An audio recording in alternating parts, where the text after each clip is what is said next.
Hello everyone, welcome back to my channel, or welcome if you're new. In today's video, we are going to be talking about our February 2022 monthly budget, and I'm going to walk you guys through my entire process for creating a monthly budget. And I feel like it's been a while since I did that, so that's why we're going to do that in today's video. So if that is of interest to you, then please keep watching.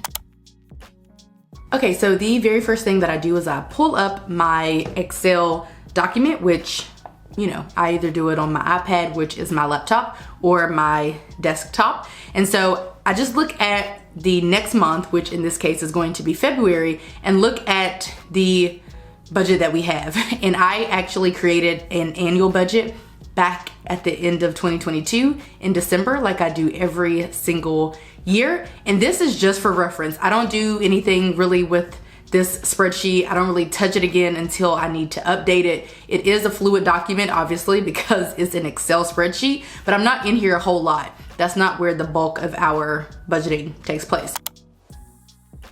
So I just go to the app, in this case, or the website, to Excel, and I kind of look through and see what's coming down the pipes for the month of February. The reason why I do that is because I do actually house some notes and things in this app or in Excel, and I get to reference it, or it gives me an opportunity to reference it when it comes to creating a monthly budget. And also I can add some updates. So I normally try to add updates as I go, and then I'll kind of talk to you about what takes place after that. So I come in here, I look at the notes.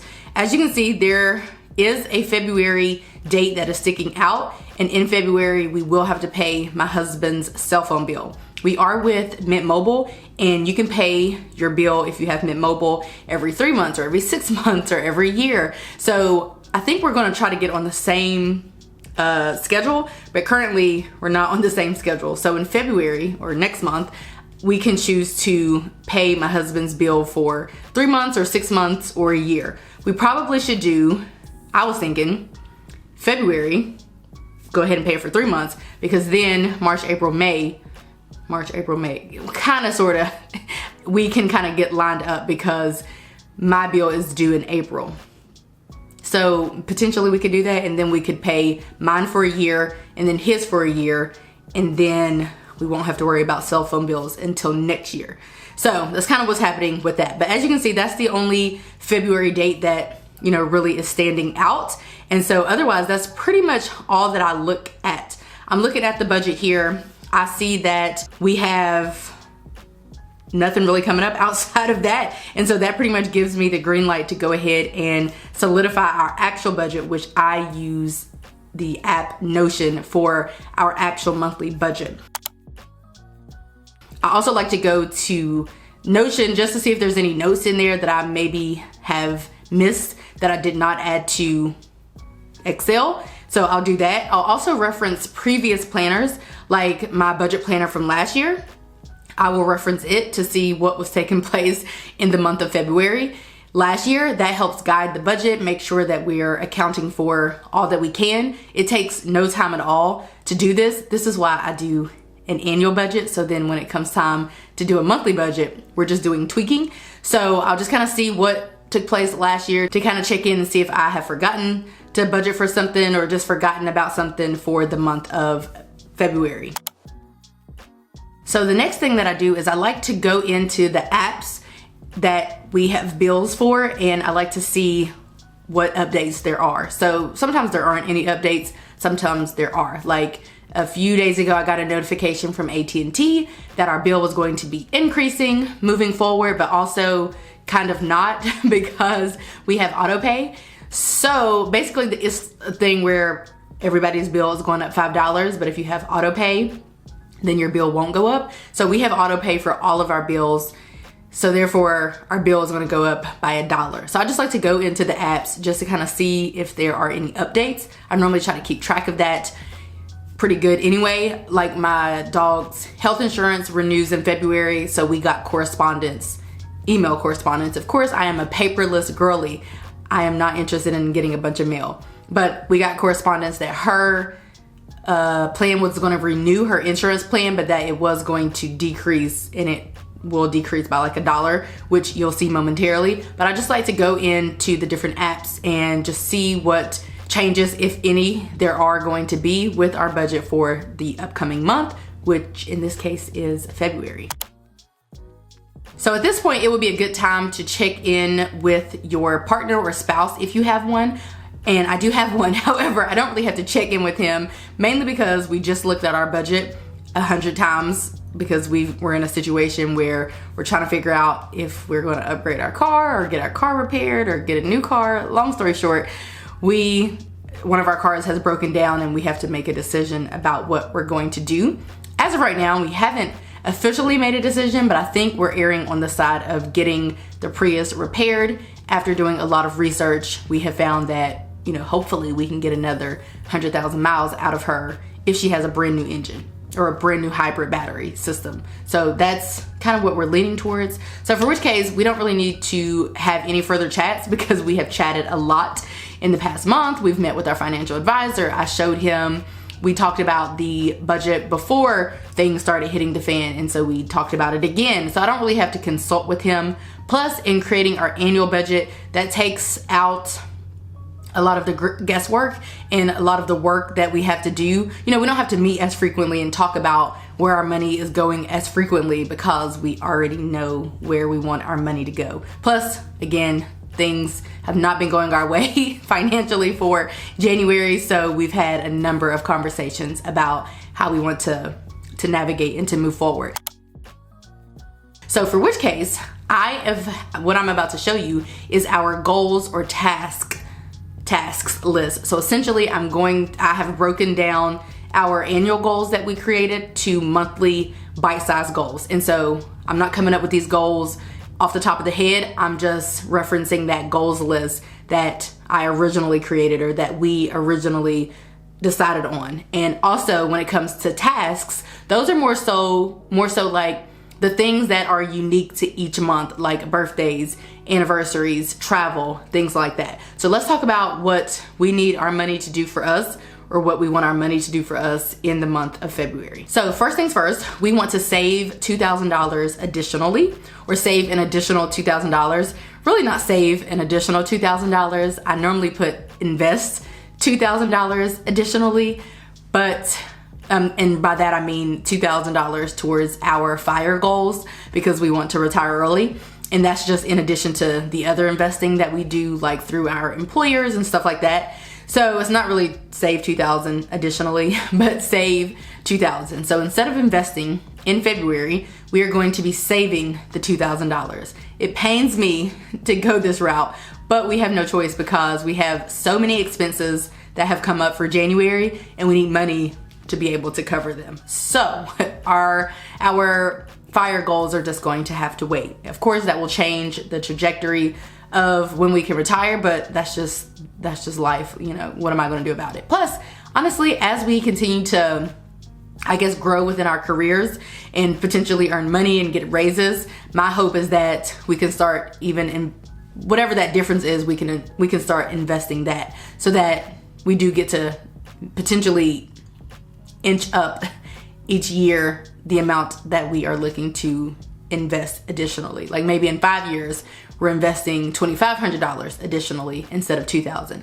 I don't know what the future holds. I'm a month by month, day by day, week by week type of gal. I do try to envision what the future might be, but I am not the one to make that call. I have no real control over what the future holds. I can just hope for the best and plan for the best as well. So on top of that, the next goal is we want to invest 15% of our paychecks. Really, the only way we wouldn't meet that goal is if we adjusted our paychecks. And I really just keep that on here because, as we all know, I am in the market for a new job. And so if I do get a new role, I want to make sure that I am ensuring that I'm investing that certain percentage of my paycheck. Like I'm adjusting it accordingly. Next up, we want to pay our monthly credit card bill, which is a thing. We put all of our expenses outside of bills pretty much on a credit card. And then of course we have to pay off the credit card. We also need to add our truck to our car insurance or auto insurance, which is a regular thing thing. I feel like this has been on here for like a year, but I'm gonna leave it on there because now may be the time that we may have to whip out the truck and use it and insure it. So if we're gonna use our truck, it has to be insured. Next up, we want to save $225 for our sinking funds. And so the $225 is broken up as such, which you may have seen it in our Excel spreadsheet that I just showed, or maybe you didn't, but either way, we want $166.50 of the $225 to go towards our car insurance. We pay our car insurance every 6 months. We anticipate it's going to be about $1,000. Again, we cannot predict what our car insurance is going to be, so we just try to save $1,000 every 6 months and see what our bill is. If there's money left over, we can put that towards the next premium. If not, then we add to it, but normally $1,000 does the trick. $8 will go towards our Walmart Plus subscription, which is due in June, as well as our car insurance, and then again in December for the car insurance. We are gonna save $8.50 towards our Sirius XM subscription, which is due in April and then October, I think. We're gonna save $25 towards our termite control, which is due every December at $300. And then we are gonna save $17 towards our HOA fees. We don't think that we have an HOA, but we might, but we don't know because long story short, I don't think that we do. So next up, the rest are just like some things that we need to do financially, some tasks. I have 3 friends with birthdays in February. One of my friends' birthdays was in January just now. We went on a trip. We went to Charlotte, North Carolina for her birthday. And so the cool thing is and then my other 2 birthdays for my friends is in September. And then I have some family members who I buy gifts for as well. And those are kind of sporadic, but for the most part, the folks who I buy gifts for, I buy more of my friends' gifts than I do family members because I don't have that many close family members really. So the moral of the story is that after February, I will have purchased like half of my friends' birthday gifts. Yeah, because the rest are in September, October, and then my birthday's in September, my husband's is in September, and then maybe, I think that's it, I don't know. And then I also think I wanna try potentially to buy an area rug in February. That would be great. And then of course we need to prep for and file taxes on the business side of things, but also on the personal side of things, of course. Another thing that I like to do is I like to pull up our February calendar and just look at what we have coming up. Just throwing that out there. Of course, I'm gonna do a February plan with me, but for the most part, I see that we are gonna take one overnight trip. We're gonna go watch my little cousin play. He plays for a college and they're gonna play in Georgia. So we're gonna watch him play. We get free tickets, of course, family tickets. We've invited my friend and his girlfriend. So that is gonna be a little trip, if you will, really an overnight stay, which reminds me, I'm glad I looked at that or thought about that. I need to book boarding for our dog.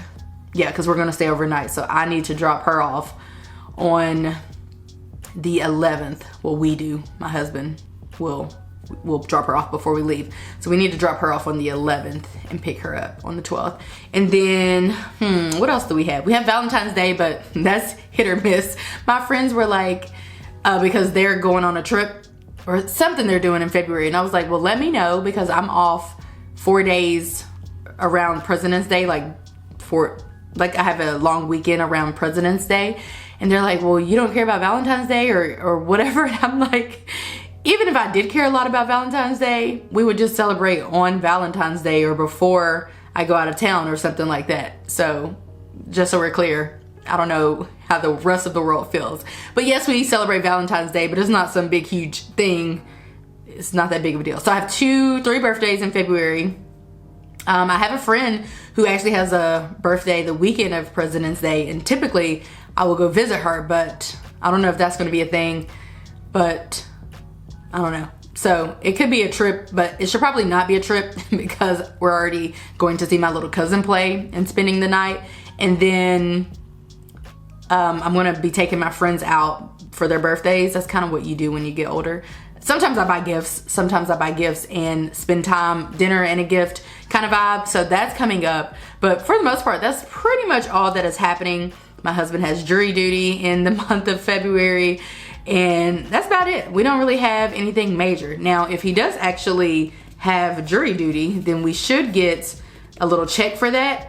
Even if he goes and the person doesn't show up or it's canceled or something, we should get, you know, a little check for that. And last time I remembered it being about $100, but we're not gonna budget for that because I don't even know if he'll actually have to go. You know, you have to call ahead of time to see. And that's pretty much it for the month of February. Again, I just like to look at the month to see what is happening and to see if we need to budget for anything major. But for the most part, that isn't really the case. That would only really happen if we're taking a large trip or we were gonna be spending like hundreds of dollars, for which case we probably would have just saved up for those anyway. But let's talk about our actual monthly budget. So as fate would have it, our February budget looks almost identical to our January budget. So for our car payment, we're gonna budget $314. That is for our RAV4. That is a car that we financed a couple of years ago. So we do have technically 2 paid off cars and then 1 financed vehicle that we hope to have paid off by next year. But we have to start paying it off, like actually making extra payments, which we haven't done yet. But that's the goal, is to actually be, if I haven't shared this before, 100% non-mortgage debt-free in 2024. That has been our goal all along. Well, I think our goal was to be debt-free by like last year or maybe 2023, but then we financed the car. So now we have to wait around for that in addition to the other debt that we have to pay off. But we have a plan for all of that, of course. The phone bill for my husband is gonna be $130.86. And actually, I believe I already checked this, but I'm gonna double check it right now just to be sure. I am not a fan of doing things twice, but I am going to, but I don't know, I can't confidently say if I remember what his bill is going to be. So yeah, it says it's gonna be $120, which is for 3 months. And then it was $130.86 last time with fees and taxes and stuff. So we're gonna budget $130.86 for that. For electricity, I do not have that bill yet because we're now at that point where we're not gonna start getting the bill until the actual end of the month. And you know, I can tweak it whenever the actual bill gets here. But for now, I'm gonna budget $200. Cable, which is through Sling TV, we're gonna budget $40. Pest control, which is $46 per month. Mortgage is $1,520.99 per month. Our water/sewer bill is, I'm budgeting $65. I don't know what that bill is and won't even know until the beginning of February. For internet, we're gonna budget $61.80. That's the new price. For Amazon Music, we're gonna budget $15.99. We are not going to budget anything for retirement. Traditionally, that's where we put the $2,000. For security, we're gonna budget $51.47. For life insurance, we're gonna budget $42.19. For pet, the new amount is gonna be $61.05 for her insurance plan. For Netflix, we're gonna budget $9.99. For investing, we're gonna budget $80, and that is a weekly recurring payment that comes from our account every Friday, and it's technically invested, but I kind of consider it to be saving, but really the money is actually invested. For sinking funds, remember we're gonna budget $225. For savings, we are going to do $2,000, which like I mentioned, we would typically do that $2,000 for investing, and then that leaves shopping. So basically everything outside of what we're gonna be spending on bills is what is in sinking funds, and the additional investing, which this month is $80, will be accounted for as a part of the shopping budget. So I get that question a lot, and we just have consolidated a bunch of different categories, and we call it the shopping budget, which technically is then everything that goes on a credit card. So that's gonna be our personal allowances, which I don't know if people really believe this, but we actually don't spend a whole ton of money. We do spend money on personal spending, but it's not a whole lot. I don't do a bunch of like personal spending. I'm not a clothes girl, a shoes girl, that type of thing. My husband definitely doesn't spend any money. So we actually err on the side of not buying like things for ourselves and rather having an experience. So that's gonna be technically personal spending, date nights, food, groceries, restaurants, any picking up the tabs that we do, like that type of giving, all these birthday things that we're doing and gifts and such that we are going to be purchasing for birthdays. That's going to come from the shopping, any miscellaneous stuff, parking fees, any car repairs, or basically anything that we need to cover that we haven't actually saved for comes out of the shopping budget. We do try to save up for things, and if we have something, a major expense, we do try to save up for that if we know about it. But otherwise, most of our expenses can be captured within our shopping budget. Plus, as we all know, we try to live off of $6,500 per month, even though we may very much likely are going to get paid more than that, sometimes even more than that. So sometimes if we have to dip into like our reserve funds, our buffer, then we'll do that to cover some of, if we go over like for shopping or something like that. The reason why I like doing this is because outside of all these different bills and things like that, when we have this shopping budget, it just gives me an idea of what we're spending on our variable expenses, outside of saving and stuff like that, but just an idea of how much money we are blowing through in any given month. I wouldn't necessarily categorize it as blowing through money, but really it is money that we could really try to, it's a category where we could really try to spend less. There is no spending less for these other categories. Sure, we could save less or, you know, stuff like that, but for the most part, the shopping is groceries and restaurants and date nights and dog food and those types of things. And it's the area where we really have to be mindful of our spending. So even when we take our overnight stay, we already pay for the hotel. So we'll drive there. We'll probably eat dinner, maybe cover the tabs for our friends, depending on if they come to eat with us. The tickets to the game are free. We may have to pay for parking. We may Uber to the arena because it's not that far away. We may pay for parking, like I said. We might buy something at the, you know, maybe a snack or something at the arena. And, you know, that's pretty much it. So basically just driving there. So gas is of course a part of the shopping budget, but driving there and eating whatever meal or two that we eat and then coming back. My dog's boarding will also come out of that. For a one night stay, it's $30 because of her size. She's technically a larger size. Well, I think she's kind of small, but people look at her and think she's big. She's like 47, 48 pounds. We like her to be between 45 and 50 because technically that's what she's supposed to be without being underweight or overweight. So she's somewhere typically in between that amount, but even her $30 stay will come from the shopping budget. So I like the shopping budget because it gives us the ability to kind of be reckless and not have to so closely watch our spending. But as far as I'm concerned, spend a $1,600 shopping budget for all those different things is plenty. The only issue is with inflation, this has become a little harder to stick to. Without inflation, this was easy. Like $1,500 was cake, but now I've been trying to inch it up a little more and more because of inflation, which is super annoying. And sometimes we even do more than what we budgeted for shopping, which is fine by us as long as we have the extra funds or the money in our buffer to actually account for that. Okay guys, so that is gonna be it for our February 2022 monthly budget. Those are the steps that we take each and every month to set up a new budget. I hope that you guys enjoyed this video. If you did, give it a like, subscribe if you're new and if you're liking what you're seeing, and I will catch you guys right back here in a few days in a brand new video. Bye guys.